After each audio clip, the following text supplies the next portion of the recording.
Media बिथां आरो फंबायफोरनो आंनि अननाय मोजां मोननायखौ जासिग्रोनाय जाबाय। दिनै बुंनो गोसो गैयाब्लाबो फंनैसो बुंनो आं टाइम मिलायदों हिसाबै लोगोफोरजों कपारेसन खालामनानै दिनै बे प्रेस मिटआव फैनाय जादों। दा बेवहाय आं बुंनो साननाया बिराद दुखुनांथाव खोथा, जों एक्स भलान्टियारखौ उद्देश्य मोजां होननानै बा उद्देश्य दं होननानै दानाय जादोंमोन। दिनै गिबिनिफ्रायनो आङो बुंनो हायो दे माने मोजां होननानै जों बाध्यता जादोंमोन, जोंखौ रावबो बाध्यता खालायाखैमोन। खुद जोंनो बाध्यता जानानै जाथिनि अलखद एबा बर' जाथिनि माबाखौ परिबेसखौ नायनानै एसे जाथिखौ खौसेयाव लाबोनानै दिनै जाय जेखि संगठनाव थाया मानो थेवबाबो एकतायै कर्डिनेसन दानायजों जोंनि बर' जाथिखौ आरो जेनेरेसनखौ जोङो गोजौआव लांनो हाबावगोन नामा खौसेयै, बेबादि उद्देश्यजों दादोंमोन। दा आङो गुदिनिफ्रायनो दंफायोब्लाबो आं उन्दै बिबानाव दङ, खिन्थु आं बेक्तिगत रावजोंबो सुथ्रु दिनैसिम खालायजायाखै आरो हयथ' आंबो खालायनाय नङा। दा बे हिसाबै आफस'सा मोनसे दङ, आंनि थाखाय गासिबो एखेजोब जोंनि भलान्टियार फर्सआव जा दङ सोद्रोमाफोर। दा बेखौ लानानै आङो दिनै बुंनो नागिरदों, आं दिनै नामखौ रावनिखौबो मेनसन खालायला, दरखार जायोब्ला आङो नेक्स्टआव प्रेस मिट होनायनि गेजेरजों नामखौबो खारिनाय जागोन बिथांमोननिखौ। दिनै आं नुनायाव सासे बा सानैसो मानसिनि थाखायनो दिनै जोंनि अर्गेनाइजेसना बदनामाव फैदों। लटारिनि खोथाखौ आं फंनैसो बुंनो नागिरदों, ए टु जेड बुङाब्लाबो। लटारिनि खोथायाव आंहा इनभल्भ गैयाबाबो गासिबो मानसिया इनभल्भ दंमोन। दंनायनि गेजेरावबो खुनु थाखा जानायनि खुनु माबायानो सिस्टेमानो फैखायाखै बेवहाय। लटारिनि सिस्टेमा जाखायाखै जोंना, खावसेया डिस्ट्रिक्ट सालायो, खावसेया सेन्ट्रेल बडिया सालायो, बेबादि जादों। ओमफ्राय थाखा जखनाखि रिसिभ जादों आंनि मेगनजों नुनायाव। दा बेवहायबो किसुमान मानसिया जाय मानसिया फैसा बाहायथ'दोंमोन थाइसे थाइनै, दा बे खोथाखौ लानानै गावनि गाव फैसाखौ फुल रिसिभ खालायाबालानो दाननानैसो हैनाय जादों। हयथ' बहायबो इलिगेल जादों जानो हागौ। दा बेखौ लानानै बेक्तिगत हयथ' बिथांमोना सुथ्रु थानो हागौ कयेकजन बिथांमोनजों। दा बेखौ लानानैनो जोंनि अर्गेनाइजेसनाव ब्लेम खोलैयो आरोखि। बे बिराद दुखुनांथाव खोथा। आंथ' सनमान होनानै रायलायो बिथांमोनखौ। दा दिनै बे सिस्टेमजों जुदि जोंनि अर्गेनाइजेसनखौ सालायनो नागिरदोंब्ला बिथांमोना, खिन्थु बे गोजौआव मालाब्लाबो थांनाय नङा, आं बेखौ नुहुरदों आरोखि। दिनै रोखा बुंगोन आं बे मिडियानि गेजेरजों। आरो बेबादिब्ला जोंखौ फोजाहरनानै लाब गैया। जोङो दाबो बुंनो थाङोब्ला एक्स भलान्टियारखौनो ज' खालायनो हायाखै। दा बिनि गेजेराव जोङो रायजोफोरखौसो लाबोनानै बे जोंनि उद्देश्य, जोंनि थांखि, जोंनि टारगेटखौसो जाफुंहोनो नागिरदोंमोन। दिनै गावजों गाव एरसन एब्र'। दा बेबादिया मोजां जायाखै आरोखि। दा आङो बारा गोलावखौ बुंनो सानला। दा दुखुनांथाव बिथ्राय, जाहाथे जोंनि प्रेस मिट होनायखौ नुनानै जाहाथे जोंनि मावथि लोगो बिथांमोना लोरबां एबा दुरबल जाया। आंबो बेखौनो लास्टआव रिकुवेस्ट खालायनोसै, जाहाथे गोरोबनानै खामानिखौ ज'यै मावलांफिननो हायो। नङाबा जोंनि अर्गेनाइजेसना थांनानै थानांगौआ बहुद गोब्राब। आं बेखिनिखौनो बुंनानै आंनि अननाय आरो मोजां मोननायखौ जासिफिननानै बेखिनियाव फोजोबथ'नाय जाबाय। गोजोन्थों। दिनै नैबे क'क्राझार जिल्लानि सिङाव थानाय प्रेस क्लाबाव नोंथांमोननि चेनेलनि गेजेरजों थांनाय 12 थारिख फेब्रुवारि दानाव जे जोंखौ नंखाय एलिगेसन लाबोनानै जोंखौ भाइरेल खालामदोंमोन। दा बेनि खेंफोरथिखौ नोंथांमोननि चेनेलनि गेजेरजों फोरमायनो मोननायनि थाखाय नोंथांमोनखौ आङो आंनि गोसो सिंनिफ्राय साबायखर जासिबाय। दा आंनि सायाव आङो सिगाङावहाय फार्स्ट स्टार्टिं फाउन्डार आं क'क्राझार जिल्ला एक्स भलन्टियार फर्सनि नेहाथारिमोन। आंनि मुङा रमेन बसुमतारी। दा बिथांमोनहा आंनि सायाव ओरैबायदि एलिगेसन लाबोदों, माने फैसा जादों, संगठननि बायल' मानियाखै, संगठननि बायल'नि बायह्रा खामानि मावदों होननानै। खिन्थु आं दिनै नुनो मोनदों संगठननि बायल'नि बायह्राखौ सोर मावदों? जोंब्लावआसो मावदों। खोनासं आदा जोंब्लाव, दुलेन ब्रह्म, नोंसो मावदों। माब्रै मावदों होनबा नोङो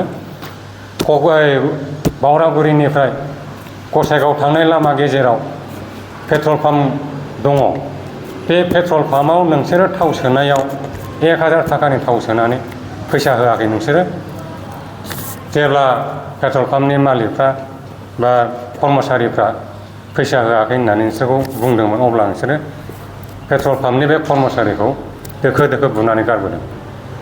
दिनै नोंथाङा जुदि बायल'खौ मानिदोंमोनब्ला दुलेन ब्रह्म आदा नोंथाङा बायल'खौ मानिदोंमोनबा नों सासे अल बड' एक्स भलन्टियार फर्स अर्गानाइजेसननि प्रेसिडेन्ट थासान्दियाव बेफोरबायदि घटना मारै जानो मोन्दों। दा बेनि उनाव दङ फैसा खांनाय। बिसोरो खुनु मोनसे सावरायनाय गैया, खुनु मोनसे माबा मिटिंनि गेजेरजों माबा मोनसे डिसिसन लानाय गैया। बिथांमोनहा जारे थारे जेराव मोनो बेयावनो माने रां खांलाबायदों बिथांमोना। दा बेफोरखौ आङो नेहाथारि जानानै आं बिथांमोनखौ सोंखारि मोना नामा, बिथांमोनखौ आं साबधान होनो मोना नामा। दा बेफोरबायदि साबधान होनायनि थाखाय बिथांमोना आंनि सायाव मिसा मिसि भुवा एलिगेसन लाबोनानै आंखौ दिनै रायजो राजानि सिगाङाव माने लाजिथाव मोनसे एलिगेसन लाबोदों। दा फैसा जादों होनदों, थिगैनो आं जादोंमोन जानो हागौ।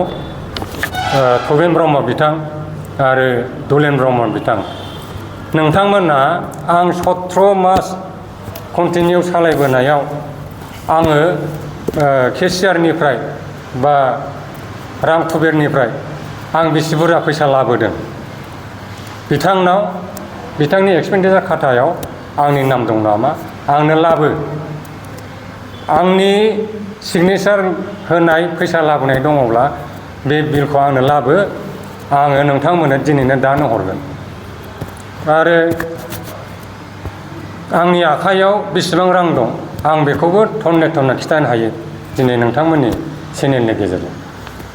17 मास आं सालायबोनायाव आंनाव केसियारनिफ्राय आं फैसा लानाया 3270 थाखा, 3270 थाखा। बे फैसाखौ आं बबाव बाहायदों ना बाहायाखै बेयो आंनाव हिसाब दं, नोंथांमोननो आं बे फैसाखौ होगोन। आंनि बिबाना थांनाय 2023 मायथाइनि 26-27 अक्ट'आवनो आंनि बिबाना जोब्बाय। आंखौ बिबान जोबखांसेयावबो बिथांमोनहा बोरैहाय आरो माबोरै एक्सपेक्ट खालामनो हाखो। दा नोंथांमोनहा साननानै नायदो, जुदि आंनाव फैसा दङमोनब्ला आंखौ मिटिं खालामनानै लेंहरनानैबो नोंथांमोनहा बुंनो हायोमोन बेसेबां फैसा दं। आरो आंनो नोंथांमोनहा गांसे लाइजामनि गेजेरजोंबो मेसेज हरनो हायोमोन। मानो हरनो हायाखै? माने जिनिसा नंखाय एलिगेसन लाबोनानै होखारनाय साराबाव जेबो गैया। दिनैसिमाव 17 मास जाबाय आंनि माबायावहाय टाइमावहाय 17 मास जादों रानिं। बेनि बिथोराव बिथांमोनहा खुनु मोनसे हारिनि जाथिनि माबा मोनसे मिटिं खालामाखै दै रायजो राजाफोर। बिथांमोनहा बेनि थाखाय हारिनि जाथिनि संगठननि थाखाय मोनसेबो सिन्था खालामाखै। बिथांमोनहा मिटिं खालामदों, सिन्था खालामदों। माबोरै सिन्था खालामदों बिथांमोनहा? खालि गावजों गाव रायखोमालायनाय, गावजों गाव सोरखौबा दिखांनाय, सोरखौबा डिग्रेड खालामनाय, बेबायदिसो बिथांमोनहा मिटिं खालामबाय थादों। दिनैसिमाव बुंनो थाङोबा संगठननि खुनु मथैबो बा बिथांमोननि जे उद्देश्य, जोंनि जे उद्देश्य बड'लेण्ड, बेनि सोमोन्दै बिथांमोनहा दिनैसिमाव खुनु सिन्था खालामाखै। जायनि थाखाय बिथांमोनहा जेनुइन बुंग्रा मानसिखौ माने मेगन सायो, खर' सायो। आंखौथ' दुलेन ब्रह्म आरो थबिन ब्रह्मआ एम्फौ सुमु बायदि गिजेनदां। मानो गियो बिथांमोनहा? बिथांमोनहा जाहैबाय सोब समाय इलेगेल खामानि मावो, खोथा गैया बाथ्रा गैया फैसा खांनाय, जखन तखन सोरखौबा बोख्लायनाय, सोरखौबा दिखांनाय, बेफोरबायदिखौ आङो माने सोंखारियो। जानला मोनला बुलायलाबायनाय, बे बैसोआव लाजिया नामा? दुलेन ब्रह्म नोंथां थानाय समाव नोंनि प्रेजेन्सआव बोरै बुलायनो मोनो? नोंथाङा नोंथांनि मान सन्मानखौ एसे बुजियाखिसै नामा? बेसेबां बैसोनि मानसि जोङो दिनैसिमाव? बेफोरबायदि बुंनायनि थाखायनो, बेफोरबायदिखौ आं बादा होनायनि थाखायनो दुलेन ब्रह्म आरो थबिन ब्रह्मआ आंखौ माने नायनो हाया। आंनि थाखाय बिथांमोनहा खर' सायो। थबिन ब्रह्म बिथांखौथ' आं बुंबाय थादों, दाबो बुंगोन। नोंथाङा केसिआरनाव फै क'क्राझार डिस्ट्रिक्ट अल बड' एक्स भलन्टियार फर्स अर्गानाइजेसननि केसिआरनाव फै बेनिफ्राय स्लिप लानानै फै नोंथां आं बेसेबां फैसा लायनो दं। क'क्राझार प्रेस क्लाबनि याव जोङो थांनाय 12 तारिख फेब्रुवारिनि जेनोखि जोंनि एक्स भलन्टियार फर्सनि सोमोन्दै माखासे मानसिफोरखौ एलिगेसन लाबोनानै जे भाइरेल जादों बा ओंखारदों मिडियायाव बेफोरनि सायाव आङो दिनै नैबे क'क्राझार प्रेस क्लाबाव माने क्लियारिफिकेसन बा जोंनि जे एक्स भलन्टियार फर्स बयनिबो बिथांमोननो मिथिहोनो बा रायजो राजानो मिथिहोनो जोंनि बे प्रेस मिडियानि दारै आरो बुंनाय जानोसै जे थांनाय 12 फेब्रुवारियाव जेनोखि भाइरेल जादों जे जिनिसा मिडियायाव ओंखारदों बे टटेलि नंखाया ओरैबायदि होननांगोन जे जोङो नैबे लटारिनि केसखौ लानानै दिनै जे जोंहा सेन्ट्रेल एक्स भलन्टियार फर्सनि आफादगिरि जे दलिन ब्रह्म जोमब्लाव ब्रह्म हरफै जे बिथाङा जे जोंनि साथामनि सायाव मोनसे एलिगेसन लाबोनानै बाथ्राखौ जे बुंदों जे बियो थांनाय माबायाव जे गेजेराव मिसआन्डारस्टेन्डिं जालायलायनानै बे सन्देह लालायलायनाय जिनिसखौ जोङो थांनाय नभेम्बर मासाव जोङो पानि टेंकियाव जों रायलायनानै बे जिनिसा क्लियार जानानै थांखांबायमोन। बेवहाय खुनु सन्देह गैलाया जे जिनिसा दिनैनिफ्राय बे एलिगेसनखौ लाबोनो नाङा बे टटेलि माने दिनैनिफ्राय जोबनांगौ आरो बे जिनिसा क्लियारिफिकेसन जालायखाबाय माने बेवहाय खुनु माबा एलिगेसन गैया। दा दिनैहाय नैबेखौसो जों नुनो नागिरदों जे बिथांमोननि जेनोखि दिनै संगठन एक्स भलन्टियार फर्स हिसाबै संगठन सालायनांगौ संगठना मा मावनो नागिरदों बिनि उद्देश्यखौ गावसोरसो बाहेरायाव थांनानै बा बिनि उद्देश्यनिफ्राय संगठननि उद्देश्यनिफ्राय गावसोरसो बाहेरायाव थानानै खामानि मावगासिनो दं बेखौ जों बा दिनै जों बुंनो हायो। खारना मानो होनना बुङोबा दिनै गावनो जे बायल' बानायदों एक्स भलन्टियार फर्सआसो मोनसे बायल' दं बे बायल'खौ लानानै खामानि बिसोर बिथांमोना मावाखै। खारना मानो होनना बुङो नोंथांमोनहा जुदि जों साथामनि सायाव दिनै जायखौ टारगेट खालामनानै नोंथांमोना एक्सपेल होननानै घोषणा खालामदों डिक्लेयार होदों बे बिथांमोनखौ दाय मोनदोंबा बा नंमारगौबा एक्सप्रेसन खालामबा कल खालामनानै मिटिं खालामोन रायलायोमोन मानो बुंनो हायाखै मानो रायलाय हायाखै जोंलाय टिभिलावलाय मानो कल खालामनो हायाखै। दा नंखायनो बे टटेलि मिनिंलेस बिसोरो गावसोरनो जाथिनि मावनांगौनि जे संगठना मा उद्देश्य लानानै गायसनामोन बे उद्देश्यआव बिसोर टटेलि गैया बिसोरनाव खालि लोंनाय जानाय फैसा खांनानै जानाय बे उद्देश्यनि बादै बिसोर जेबो गैया। बे सानै साथाम मानसिफ्रा बे दिनै बे संगठनखौ बेबायदि दैदेनदों बे स्पस्ट।